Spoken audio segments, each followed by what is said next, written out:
Welcome back to 5 Days a Stranger. So in the last episode, we picked up quite a few items, and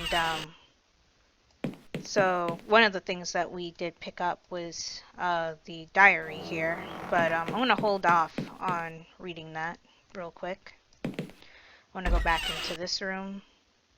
Yeah, that's where I think I got something from that wardrobe, or did I? Is there anything in here? In the nightstand? I don't think I checked the nightstand. Nothing in here but this old diary. Oh, okay. So, yeah, I didn't check the nightstand when I was in here earlier, so I didn't miss something. So we have two diaries to read. Um, the red one is the most recent one that we picked up, so I'm going to go ahead and read that one first. The Secret Diary of Matthew Defoe.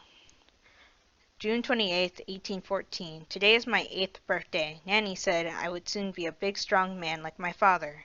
I wanted to see him today, but he wouldn't come out of his study all day. Nanny says he always gets cross on this day, but it's not because of me. August 5th, 1817. I found a new friend. He is behind the door in the kitchen, and he doesn't have a name. He likes me to sit and talk to him, but father gets very angry when he finds me doing this. Huh, so there's an extra person in the house? I asked father who the boy behind the door was, but he told me there was no boy behind the door and that it was just a silly fantasy. Huh. May 24th, 1820. I showed father the painting I just finished. He said it was quite good, which was the best thing he has ever said. While he was in the good mood, I asked if I could go and look behind the door in the kitchen. He pretended not to hear me. June 28th, 1821. My father has done a terrible thing. All this time he pretended there was no boy behind the door, and now this. There is blood all over the kitchen floor. I will do what I can. Then we will be a family together, and be happy. That's where it ends, except for a little ink blot just underneath the text. Okay. So, that was Matthew Defoe's diary. It has a grim ending. So let's see. Diary of Sir Roderick Defoe. Okay, so this might shed some light on what Matthew's diary was about. March 5th, 1805. Work on the house is going well. It should be completed by the end of July. Belinda is already excited about the forthcoming wedding and spends many hours of the day going over even the smallest details over and over again. Not since our early courtship has she been so giddy with joy. It softens my heart to see her smile, and she smiles often. I'm wondering why I didn't retire sooner. August 12th, 1805. I am only now having the opportunity to write this, as it has been a most hectic day. The wedding went without a hitch, and the house was ready for us to move in as soon as the ceremony was over. Belinda insisted on consummating our marriage immediately. I am sure, dear diary, this house can expect to hear the laughter of children before 1806 is out. February 14th, 1806. A romantic day for our announcement. The physician has just left, confirming Belinda is with child. A child we can expect to be born in June. We have already decided to name the child Matthew if a boy, or Jane if a girl. Okay. June 28th, 1806. Belinda is dead. I will never forget her face, ash gray, contorted with pain. The child is healthy. Would that it had never come about and spared me this fresh hell. Okay. Yeah, that's right. We found out earlier that Belinda died in childbirth. May 24th, 1820. Matthew showed me the painting of the grounds he had created. I worry about the boy. Why can't he have healthier interests like soldiering? The painting was fair, I suppose, but I would rather my child be less of a weakling.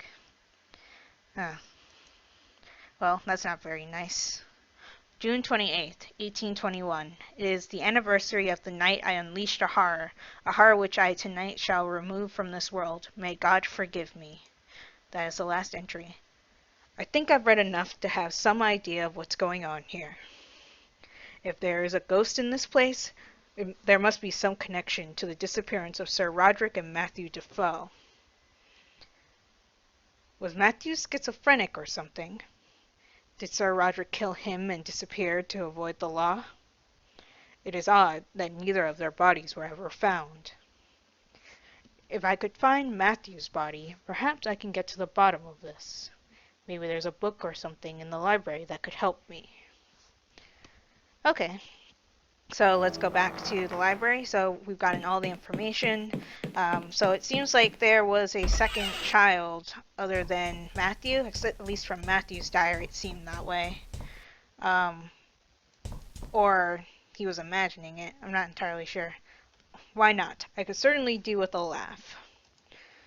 What do you mean you could do with a laugh? You told me to go pick up the books, and those are the occult ones, and those are the only ones I can think of that would be suitable for this situation. So we have the occult book, and I don't know. I'm just gonna save again. Save. Okay. I'm just trying to stay as cautious as possible because, like I said before, you can die in this game. And I just picked up an occult book, and I don't really feel that comfortable. But let's look at the occult book real quick, if I can look at it. Game book. It's a book on white magic. Finding a person from their possession. Tie the possession in question to a stick and dip it in salt. Next, wave it over the place where the subject sleeps. When you hold it in front of you, the object should now indicate which direction the owner lies. Oh, okay. Okay, so I remember we picked up a stick at the very beginning of the game, so use stick on teddy bear. Use, I guess, hold on a sec. Never mind. But we do need to go to the bag of salt in the kitchen. Yeah, we're trying to find Matthew Defoe's body, so we already have his teddy bear from his room. So do I just use the bear on the bag of salt? I don't have to tie it to the stick first? No? Okay. How do I tie the stick to the bear? It's the one thing that's puzzling me. Use bear with stick. There's no way to attach the bear to the stick. Okay, so I'm missing an item, a piece of twine or something.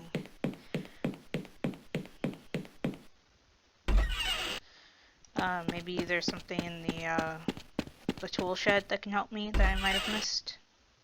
Piece of rope or something. Anything in the cupboard? No. Okay, and there's nothing else around here, so let's keep looking. Maybe there's something in my car. There's nothing else in the car, and not much point in driving it when there's nowhere to drive to. Okay, point taken.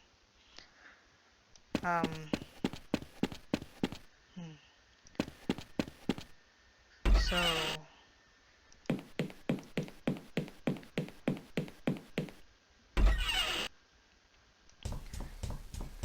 I'm trying to figure out if there's any place that had a rope-like thing that I could take. Oh, oh, oh. Oh, I know. Do I have that item in my inventory already? No, I don't. Okay. I know what I need.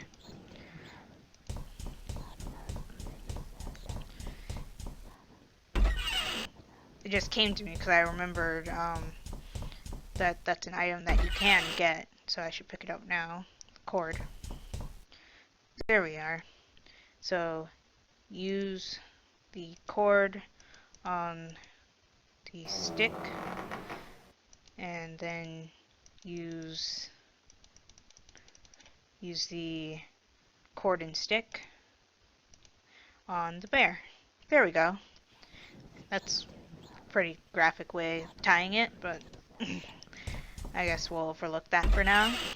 It looks like the bear is being hung, and considering that the most recent owner was found hung from a tree in the front yard. Oh, and it's a stick from a branch of the tree that was in the backyard. That makes it even more unsettling. But anyway, oh, right, I can't go up here yet. We need to dip the bear in salt. So let's go do that.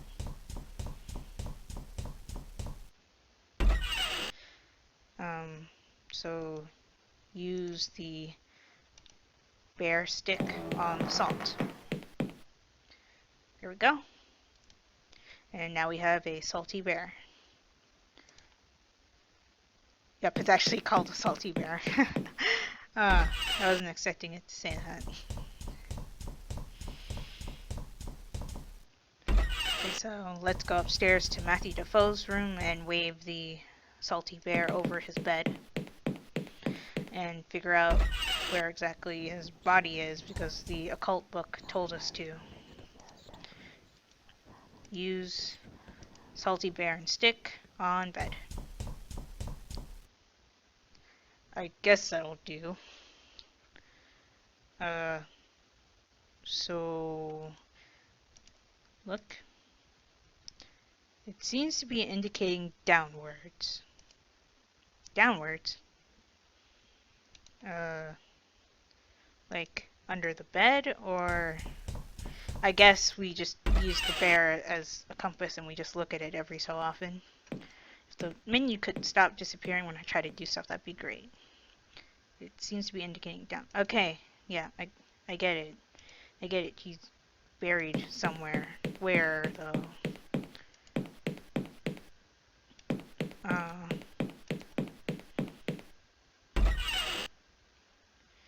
Or does it mean something else by downwards? Does it mean like on the first floor?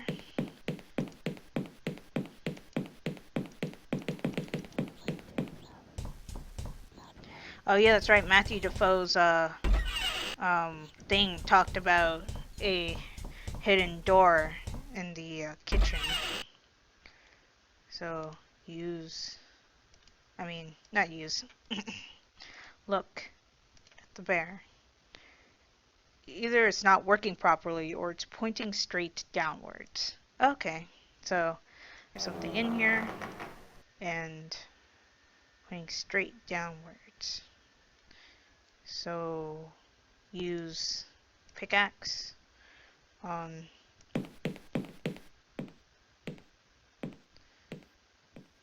can I use the pickaxe anywhere around here, or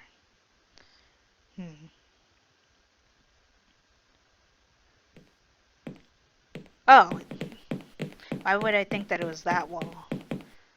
Knock knock. Oh, perfect hole. Great job. So let's go through. Ooh. Oh, the music's become creepy. Okay, so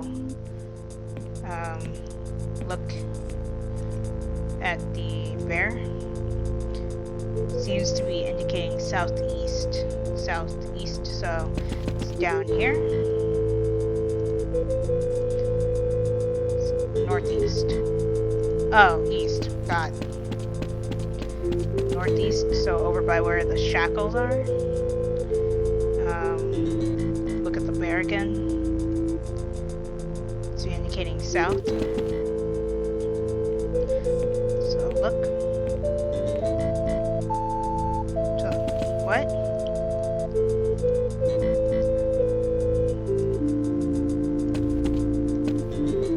Is it in the corner probably? Northwest.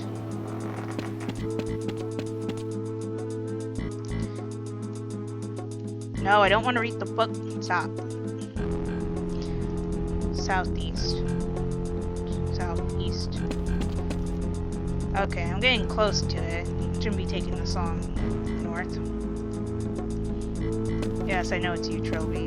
I didn't mean to click on that.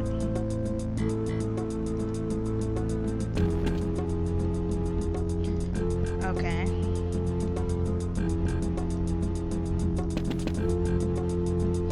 Am I walking up too far again?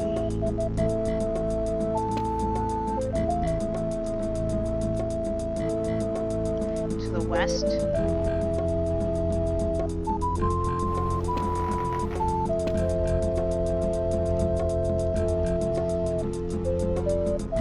Okay, so it's somewhere in here. I'm extra close to it, which is why I'm inching for it. Straight down. There we go. Finally. Use pickaxe on area. Why doesn't that work? Do I just need to use my hands? Going in barehanded area? There we go. Matthew Defoe, I presume. Did Sir Roderick keep him down here? No, he can't have done. There'd been mention of it in one of the books I read. So, hold on. I don't think that's Matthew's hand. How do you know what his hand looks like? Oh, there's another corpse down here. It looks like the body of a much older man. You know, I have a feeling this is Sir Roderick. Judging by the ribs, he was killed by a large stabbing weapon. But by whom? Smash! What was that? It sounded like it came from the other side of the house. Do I need this? It's never wise to disturb the sleep of the dead. Okay, well, let's go upstairs and see what happens. Also, I'm gonna save. Save for comfort. I'm sorry that took so long, but seems like there's something interesting happening upstairs.